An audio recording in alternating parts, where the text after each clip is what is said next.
The Wayne County Commission Committee on Ways and Means meeting will now come to order. Madam Clerk, will you please call the roll? Commissioner Scott, Present. Commissioner Baker McCormick, Here. Commissioner Marecki, Here. Commissioner Clementi has requested an excuse. Commissioner Anderson, Here. Vice Chair Bethune has requested an excuse. Chair Kellogg, Present. we have a quorum present. Thank you, Madam Clerk. Next item. Item B, Chair's remarks. No remarks at this time. Next item. Item C, approval of the minutes from the June 24th, 2025 meeting. A motion is in order. Moved by Marecki, supported by Anderson. All those in favor signify by saying aye. Aye. Those opposed, this item stands approved. Next item, Madam Clerk. Item D, unfinished business. There is none listed. We're moving to item E, number 1, under new business, requesting commission approval of budget adjustment 2025-35-138, certifying revenue in the capital projects fund. Who's here to speak to this?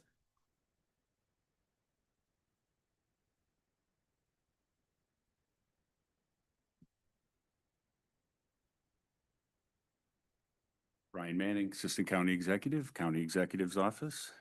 Okay, good afternoon. You can go into this item. Sure. Necessity for the budget adjustment lies with an unintentional oversight, which I will lay claim to, for getting these into the capital budget for last year. So that is why the need for the budget adjustment. The need for the vehicles, just ongoing need, kind of day-to-day within the office for constituent services, government affairs, et cetera, to decrease reliance on personal vehicles. So these those two county vehicles. I've seen like a couple of county vehicles. Okay. These are basic sedans to get to and fro to business in Lansing, business in your districts, business, with the communities.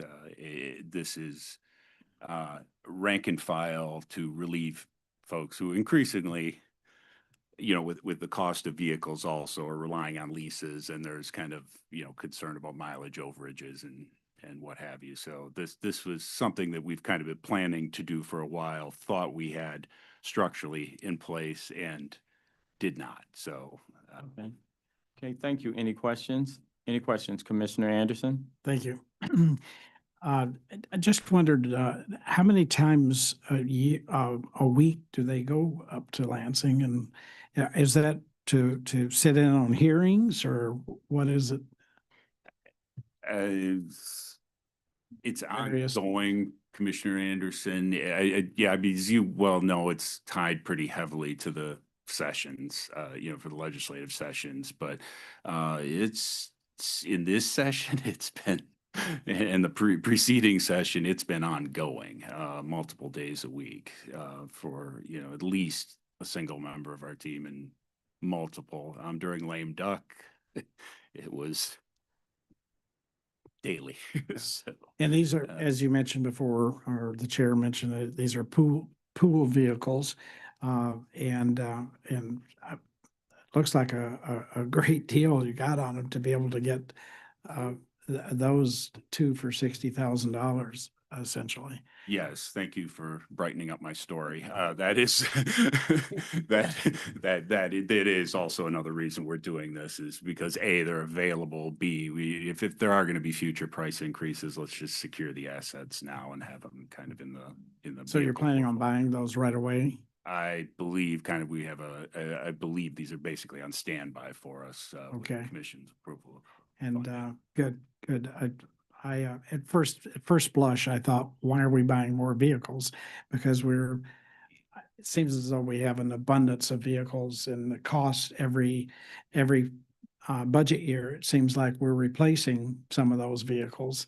And I just wonder, that large motor pool system, how much we're going to have to continue to replace every year.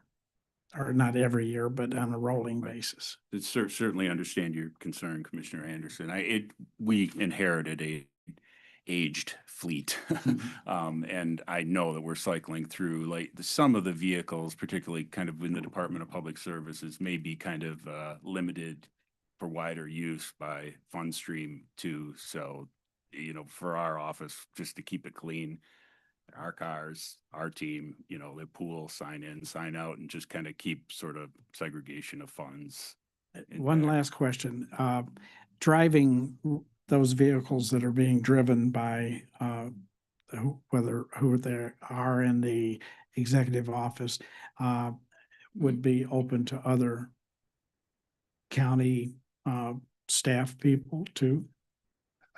I think the way we're wanting this to work is that the departments who need the vehicles, and I'm gonna demur on this because I'm not exactly sure, but basically, I think the idea is for them to be for internal use for our office. That's why it's two.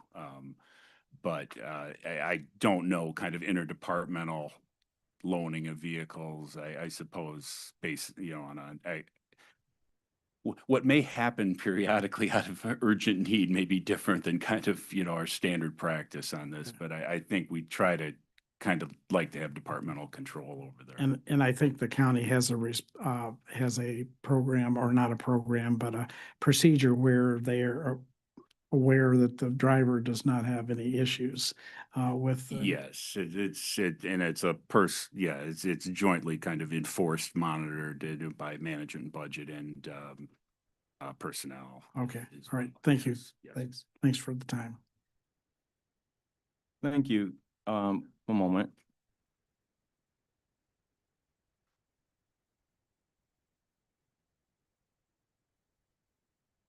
Okay, any additional questions? Commissioner Baker McCormick? Just to follow up on Commissioner question about the drivers. Do they take the vehicle home with them, or is the vehicle going to be parked? I parked.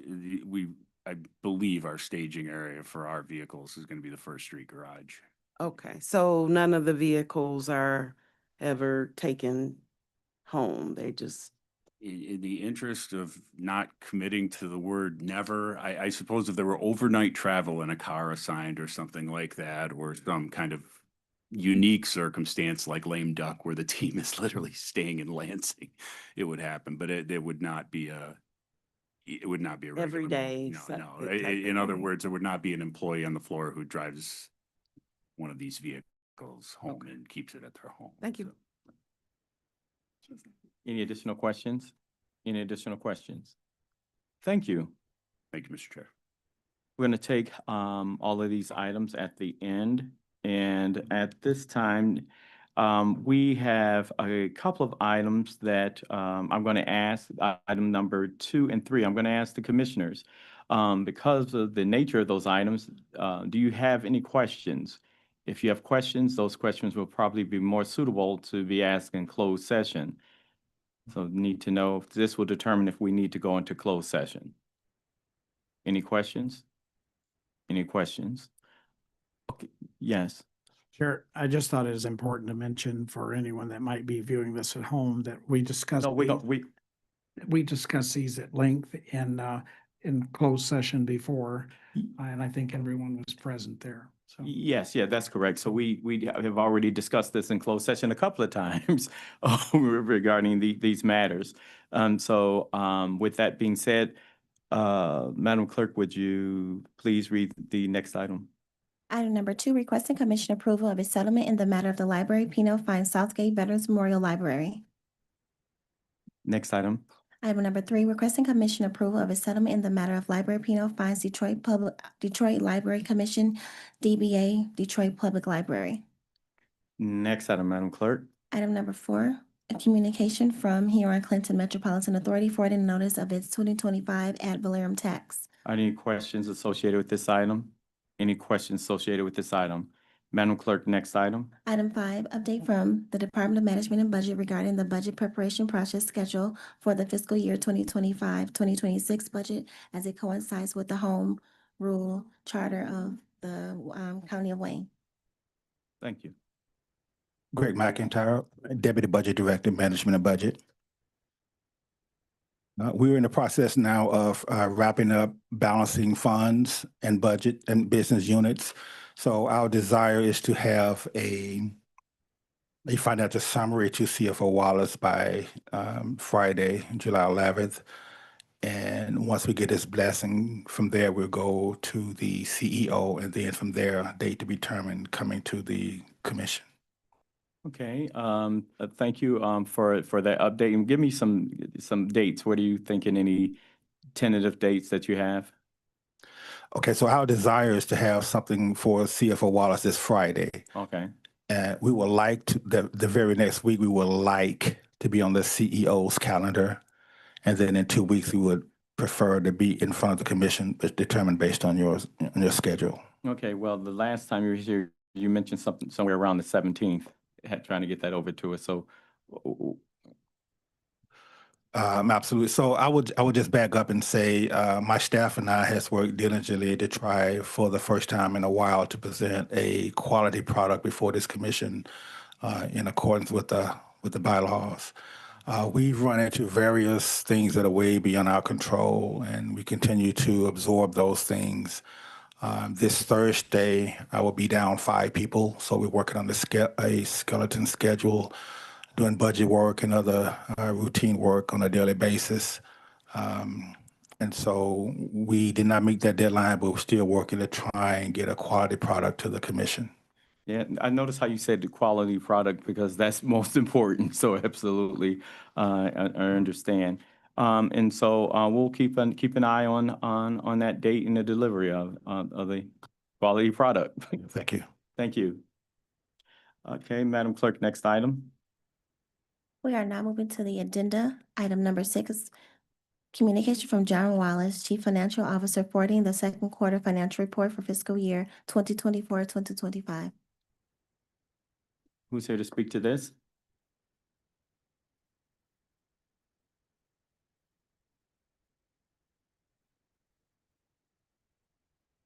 Okay, so we had a few meetings with the management and budget team regarding trying to get this in line with past practices, but more so instructions and intent of this commission.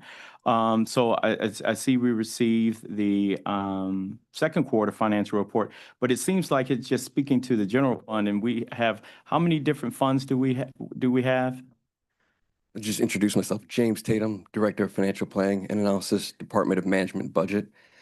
We have approximately 73 funds. Okay, and so what is the intent of management and budget in basically delivering a quarterly report or a timely quarterly report associated with all of those funds? Because at the end of the day, they impact our year-end report, which pretty much brought us to a certain level of concern earlier this year. So Commissioner, we continue to develop that. It is a time-consuming task to produce these reports, and it'll become all the easier once Oracle is fully implemented. And so we will endeavor to deliver that to you. Okay. Keep us up to date as it relates to the timing and expectation of when we should expect these reports to start flowing to this commission in a timely fashion. But just it's a start here, and so just let's just keep it going. Yeah, let me ask: any commissioners have any questions associated with the second quarter financial report? Any questions? Thank you. Thank you. Madam Clerk, next item on the agenda, please. Item number 7, requesting commissioner approval of the appointment of Philip D. Whitfield to the position of Division Director of Budgeting and Planning, Management and Budget Department.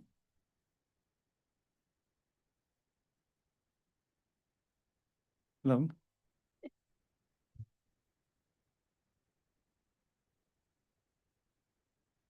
Good afternoon, Chair Kinlock, Commissioners and Commission staff. Thanks for having us today. Today, I'm here to request Commission approval of appointment of Philip D. Whitfield to position of Division Director of Budget for Management and Budget. This position has been open since July of 2023. We've been actively looking and recruiting for the right candidate to come in and help us continue to develop our people, process, and our technology. And we think that we have identified that person here. That's why we're here today. Mr. Whitfield comes with over 25 years of progressive responsibility and management experience in budget and finance. He's worked with compliance. He's got tons of experience with GAP and GASB, as well as OMB regulations. And one of the things that we like most about Mr. Whitfield is he comes in with a great sort of attitude and communication skills that we think that is paramount in, being successful in this position, also being able to help develop the budget staff and move us in the right direction. Prior to this role, Mr. Whitfield serves as Finance Director for the City of Ferndale. As the Finance Director, Mr. Whitfield is responsible for planning, development, execution of monitoring of the city's triennial budget, which encompasses general fund departments, special revenue funds, and enterprise agencies. In addition to his role at the City of Ferndale, Mr. Whitfield has had leadership positions at various other large organizations, specifically Haven Shelter of Women and Children, Northwest Guidance Center, Southeast Michigan Community Alliance, and the City of Detroit. Mr. Whitfield's extensive knowledge in budget and finance accounting functions and local government will make him an asset to the county and also help us, roll out our EPM module for Oracle, as well as update our policies and procedures and get a more timely and quality budget, as Mr. McIntyre mentioned to this commission on a timely basis. Mr. Whitfield's annual salary would be $165,000, and he would also, assume all the, the executive benefits of the executive benefit plan. With that, I'll have Mr. Whitfield introduce himself to the commission. Good morning, Commissioners. Good morning. It's funny hearing somebody read your accolades, but I just wanted to kind of introduce myself. As he mentioned, I do come with over 25 years of progressive experience. I've worked, the majority of my career started in the city of Detroit. Then I transitioned to nonprofit because I wanted to do something different. Wound up coming back to municipalities about 4 years ago with Ferndale. There I'm over the entire budgeting process. I'm also the treasurer for the city of Ferndale. So it's tax bill time, so we've been pretty busy. But we've also implemented a lot of things during my tenure as far as budget amendment processes, as well as I've revised finance policies that haven't been done in over a decade. So I'm a process person, but I'm also a people person. So I think team development is one of my core skills. I have a football background, so I'm used to leading a team. And so I strive to have cohesive members of that team. And so that's going to be one of the focuses when I come on board. Thank you. Thank you. I'm going to ask if anyone have any questions. Commissioner Marecki. Thank you, Mr. Chair. Are you an elected official in Ferndale? No. Okay, it's an appointed position. Yeah, Okay, yes. that's what I was just curious if you were going to be able to do all this. Yeah. Okay, thank you. Yeah, not a problem.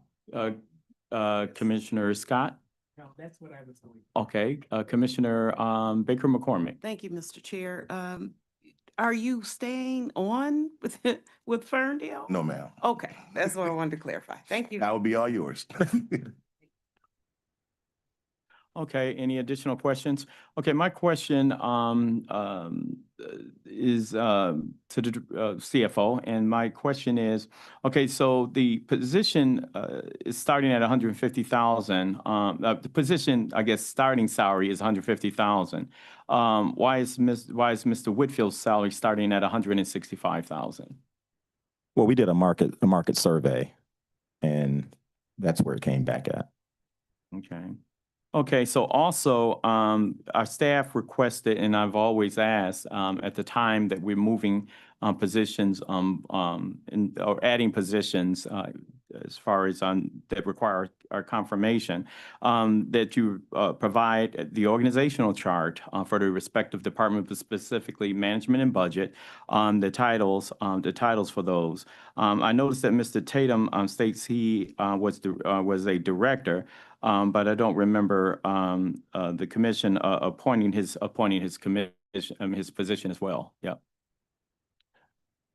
Through the chair, we do plan to come to the commission at a future date to officially lock in that potentially new division. But in the meanwhile, he's not It's not a dedicated department at this time. Okay. He's a consultant. Okay, so I'll take that as something that should be stricken until we take the appropriate action. Affirming that position. Yep. Okay, yep. So that piece there, because I want to make sure that we're on the same page as far as the organizational chart and all that. Okay, any additional questions? Additional questions? Okay. Okay, thank you. And at this time, Madam Clerk, is there a motion in order? Are we done? Okay, okay, go ahead. Continue, Madam Clerk. Item number 8, requesting commission approval of budget Agenda. document 2025-35-149, certifying revenue in the general fund and in the delinquent tax unpledged reserve fund. Okay, who's here to speak to this?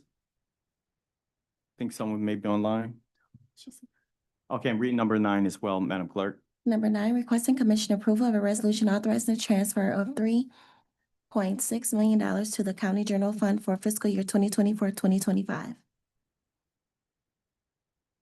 Good morning. Good. Good morning. afternoon, Oh, right? Yeah. That's right. Good Yeah. afternoon. Yes. I am Melissa Evans, and I am attempting to fill the shoes of Janvier Adams today. She is here via Zoom, but she And couldn't be I present. absolutely excused her from attending this meeting. She's dealing with her ill family member. Yep. Yes. Yes. So we are here asking for a proposed budget amendment to be approved for the penal fines that we've discussed in previous closed sessions to the tune of $3.6 million. Okay, so any questions associated with these items? As she stated, we did discuss this. We expected or anticipated this item to come before us. Just wanted to just make sure someone's here in case any of the members had any questions. Okay, thank you. No questions, thank you. Okay, so a motion is in order? Okay, it's been moved. Is there support? It's been moved by Commissioner Scott and supported by Commissioner Marecki. Roll call. Commissioner Scott? Commissioner Baker McCormick? Commissioner Marecki? Commissioner Anderson? Yes. Chair Kinlock? Yes. Motion carries. Next item, Madam Clerk. We're now returning to the agenda for item letter F, such as the matters as may be properly submitted before the committee. I know of none. Next item. Item G, public comments. At this time, Madam Clerk, I would like for you to unmute individuals who are joining us by Zoom or by telephone. And I'd like to ask for you to raise your hand or to indicate that you would like to address this committee if you have an interest in addressing the committee. Chair, there are no hands on Zoom and no emails were received. I'd like to ask, is there anyone present who would like to address this committee? Anyone present? Public comment is closed. Next item, Madam Clerk. Item H, adjournment. Motion moved by Marecki, supported by Anderson.